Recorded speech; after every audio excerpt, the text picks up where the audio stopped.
నమస్తే, నేను మధు. ఆంధ్రప్రదేశ్‌లోని క్రికెట్ స్టేడియాలు అన్నీ కూడా బంద్ చేశారు వైసీపీ వాళ్ళు. అసలు ఎందుకు చేశారు? అసలు క్రికెట్‌కి, స్టేడియానికి మరి ఎందుకు బంద్‌ను ప్రకటించారు? మరి టీవీలోనే క్రికెట్ చూడాలా? స్టేడియానికెళ్ళి చూడకూడదా? మరి ఈ బంద్‌కు ముఖ్య కారణం ఏంటి? ఈ రోజు మనం తెలుసుకుందాం. ప్రస్తుతం మనతో పాటు ఉన్నారు senior journalist doctor Durga Vadlamani గారు. వారిని అడిగి మరిన్ని విషయాలను తెలుసుకుందాం.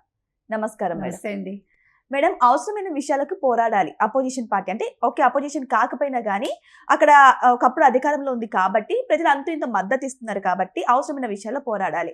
క్రికెట్‌కి అసలు ఆ గ్రౌండ్‌లోకే వెళ్ళకూడదు, చూడ్డానికి టీవీలోనే చూడాలని బంద్ ప్రకటించడం ఏంటి మేడం? అంటే పిచ్చి పరాకాష్ఠ చేరుకుందని అర్థం వైసీపీ వాళ్ళకి, ముఖ్యంగా జగన్మోహన్ రెడ్డికి.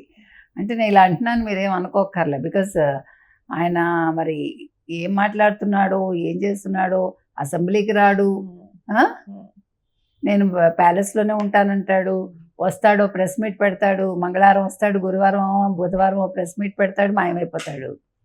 ఈయన మాట్లాడటం ఏంటంటే అసలు ఏంటి అంటే ఇప్పుడు ఎవరికి ఇండివిజువాలిటీ ఉండదా?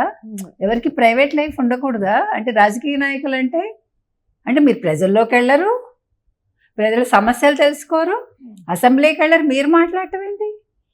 లోకేష్ కొలంబోకి వెళ్ళారు, ఆయన సొంత ఖర్చుతోటి వెళ్ళారు, సొంతంగా టికెట్ కొనుక్కుని మ్యాచ్ చూశారు. Who are you to say? నువ్వేనా ఆయనకి తమ్ముడివా, అన్నగారివా? లేదా నువ్వేమైనా ఒక విప్పు జారీ చేసావా?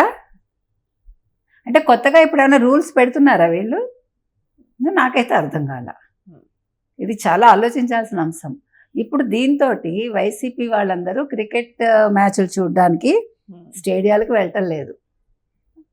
అందుకని స్టేడియాలు బంద్ చేసేసి వాళ్ళు ఇంట్లో టీవీలోనే చూస్తున్నారు. జగన్మోహన్ రెడ్డి ప్యాలెస్లో టీవీలో కూడా చూడ్డు, బద్దలు కొడతాడు టీవీలో. మీకు తెలుసు కదా. అది అంటే నేను చెయ్యంది మీరు చేయకూడదు. అంటే క్రిస్టియన్స్ కొంతమంది, మీకు తెలుసో లేదో, మీకు ఐడియా ఉండే ఉంటుంది, వాళ్ళల్లో చాలా రకాలు ఉంటారు, 3-4 రకాలు ఉంటాయి. ఒకళ్ళు అసలు యేసుని నమ్మరు, మేరీమాతను నమ్మరు, బైబిల్ చదవరు, బట్ వాళ్ళు క్రిస్టియన్స్.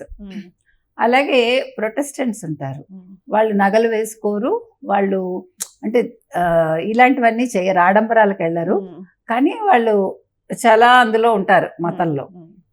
రోమన్ క్యాథలిక్స్ ఉంటారు, వాళ్ళు కొంచెం లిబరల్గా ఉంటారు. సో మరి ఇప్పుడు వీళ్ళు పెంటకోస్ట్లు అని ఉంటారు. మీకు పెంటకోస్ట్లు యాక్చువల్గా ఎవరు విజయమ్మ గారు వాళ్ళు పెంటకోస్ట్లు అని నేను విన్నా. అంటే పెంటకోస్ట్లు ఏంటంటే వాళ్ళు సినిమాలు చూడరు, అలాంటివి అసలు ఏవి చూడకూడదు. కానీ అంటే వీళ్ళు అలా అన్ని పాటించట్లేదు అనుకోండి, ఒకవేళ ఏదైనా కొత్త రూల్స్ తీసుకొస్తున్నాడు అని, కానీ అది ఆయనకే వర్తించాలి, ఆయన కుటుంబానికి. లోకేష్కి ఏంటి సంబంధం? అంటే మనకు అర్థం కావట్లేదు. ఇచ్చి కుదిరింది తలకి రోకలు చుట్టమన్నట్ట అలా ఉంది ఇది వ్యవహారం. ఎందుకంటే ఇవాళ జగన్మోహన్ రెడ్డి అనే వ్యక్తి అసలు లోకేష్ గురించి మీరు మాట్లాడటం ఏంటి? సరే, ఇప్పుడు జగన్మోహన్ రెడ్డి గారిని మనం కొన్ని ప్రశ్నలు వేద్దాం. మీరు మీ ఇంటి బాగు కోసం, అంటే తాడేపల్లిలో మీ ప్యాలెస్ బాగు కోసం 124 కోట్లు ఎందుకు ఖర్చు పెట్టారు? మీ ప్యాలెస్లో ఎలకల్ని తరవడం కోసం 3 కోట్లు ఎందుకు ఖర్చు పెట్టారు? సొంత డబ్బా, ప్రజల డబ్బా? ప్రజల డబ్బు. ప్రజల డబ్బు. భలే వాళ్ళే మీరు. తర్వాత 946 మందో 956 మందో ప్రైవేట్ సెక్యూరిటీ. ఆ డబ్బు ఎవరు కట్టారు? గవర్నమెంటా, మీరా? అంటే మనకు వివరం కావాలి. ఇది కాకుండా మీరు మరి మీ అమ్మాయిలను చూడడానికి లండన్ ఎందుకు వెళ్ళారు ప్రత్యేక విమానంలో? ఆ డబ్బులు ఎవరు ఖర్చు పెట్టారు? ప్రత్యేక విమానం ఎవరు ఏర్పాటు చేశారు? మీరు ప్రత్యేక విమానంలో లండన్ వెళ్ళడానికి మీకు అంత డబ్బులు ఎక్కడి నుంచి వచ్చాయి? మీ విమానం వెనకాల ఇంకో ప్రత్యేక విమానం కూడా వచ్చింది, అందులో మీరు ఏం పట్టుకెళ్ళారు? దాని డబ్బులు ఎవడు కట్టాడు? వీటికి కూడా సమాధానాలు కావాలి. లోకేష్ని ప్రశ్నించే హక్కు మీకే ఉంది. మీరు అసలు అసెంబ్లీలోకే రారు, ముందు ప్రజల సమస్యల గురించి మీరు మాట్లాడరు, ప్రజల సమస్యల గురించి అసెంబ్లీలో ప్రశ్నించారు. లోకేష్ క్రికెట్ మ్యాచ్ గురించి మీకెందుకండి? అమ్మ పెట్టదు అడుక్కు తినానివ్వదని. మీరు ఎలాగా ప్యాలెస్లో ఉంటారు, మీరు ప్రజలకు అందుబాటులో ఉండరు.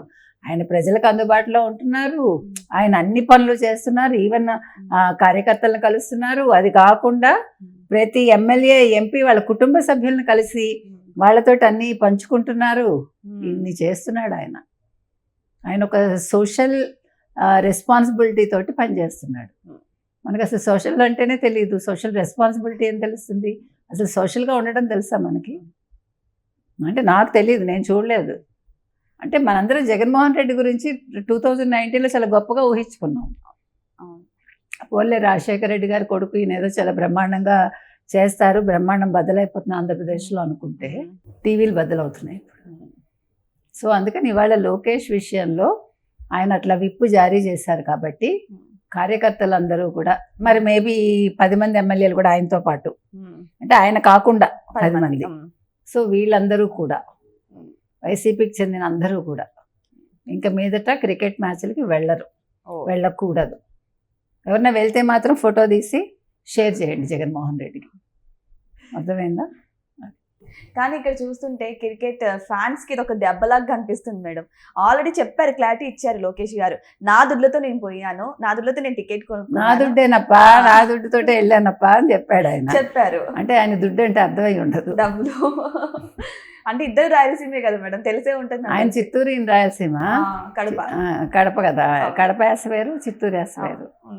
ఏమో మరి, అంటే అర్థం కానట్టుంటే గొడవ ఉండదు కదా. అవును. సో ఆయన మీద అంటే లోకేష్ గారి మీద కోపం తీసుకొచ్చి మిగిలిన అందరి మీద దుద్దుతే ఎలా మేడం? నేను చెప్పిందే శాసనం. అదేంటి మేడం, మరి ప్రజలకి స్వేచ్ఛ అనేది ఉండదు, ఇదే కదా మరి ఇప్పుడు స్వేచ్ఛ లేదు కాబట్టే కదా ఎమ్మెల్యేలు అసెంబ్లీకి వెళ్ళటం లేదు. స్వేచ్ఛ అనుకుంటే వాళ్ళు లేదు జగన్మోహన్ రెడ్డి గారు మేము వెళ్తామని వెళ్ళి ఉండేవాళ్ళగా. అవును. అంత దమ్ము ధైర్యం వాళ్ళకి లేదు. నాయకుడికే దమ్ము ధైర్యం లేకపోతే వాళ్ళకి ఎక్కడ ఉంది? అయితే మరి ఇప్పుడు జగన్మోహన్ రెడ్డి గారి మాటలు కాదని వైసీపీలో ఎవరు ఏం చేయరు, ఆయన మాటని తూచ తప్పకుండా పాటిస్తున్నారు. అలాగే అనుకుందాం, మనకు తెలియదు. అసెంబ్లీలో బొత్స గారు ప్రతిపక్ష పాత్ర పోషిస్తున్నారు, ఆయన నిజంగా ప్రశ్నిస్తున్నారని చెప్పొచ్చు మేడం, అనకూడదు కానీ ఇప్పుడు ఆయన మీద కూడా మరి ఇప్పుడు ఫైర్ అయ్యే అవకాశాలు ఉన్నాయంటారా? ఎందుకు అంటే ఆయన మాటలు కదా అక్కడికి వెళ్ళి ప్రశ్నిస్తున్నారు కదా, ప్రతిపక్ష పాత్ర పోషిస్తున్నారు. ఇప్పుడు అంటే ఏం మింగలేడు కక్కలేడు అన్నట్టుగా.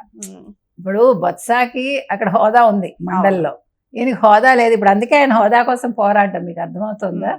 సగం బొత్స కోసం పోరాడుతున్నాడు, సగం ఆయన కోసం పోరాడుతున్నాడు. అంటే బొత్స నేను చేయలేడు కదా, అది అన్నమాట. మీకు అందుకోసం ఆయన బాధ అంతా కూడా ఇవాళ హోదా అనేది ఆయనకి ఇచ్చినా ఇవ్వకపోయినా బాధపడ్డు, కానీ బొత్సాకి మండలిలో ఉంది కాబట్టి ఈయనకి లేదు కాబట్టి ఆయన బాధ. మీరు అది గుర్తించట్లా. ఓకే. సో ఏదేమైనా సరే ఇప్పుడు జగన్మోహన్ రెడ్డి గారు చేయలేంది మండలిలో బొత్స గారు చేస్తున్నారు కదా. ఖచ్చితంగా అట్లీస్ట్ ఆయన పాత్ర ఆయన పోషిస్తున్నాడు. ఆయన జీతం తీసుకుంటున్నందుకు న్యాయం చేస్తున్నాడు ఆయన. ఆ విషయంలో మనం బొత్సాన్ని మెచ్చుకోవాలి. సో ఏదేమైనా సరే ఆయన యొక్క ద్వేషాన్ని తీసుకొచ్చి మిగిలిన వాళ్ళ మీద దుద్దడం అనేది మాత్రం ఎంతవరకు కరెక్ట్ అనేది మీరే చెప్పాలి. మొత్తానికి అయితే అసలు క్రికెట్ స్టేడియాలకి లోకేష్ గారు క్రికెట్ వెళ్ళడానికి ఏంటి సంబంధం అయితే నాకైతే అర్థం కావట్లేదు. మరి క్రికెట్ స్టేడియాలను ఎందుకు బంద్ చేస్తున్నారు ఏంటో అనేది వెయిట్ చేసి చూద్దాం. రానున్న రోజుల్లో మరిన్ని సమాచారం వస్తుందేమో. Thank you so much. Thank you.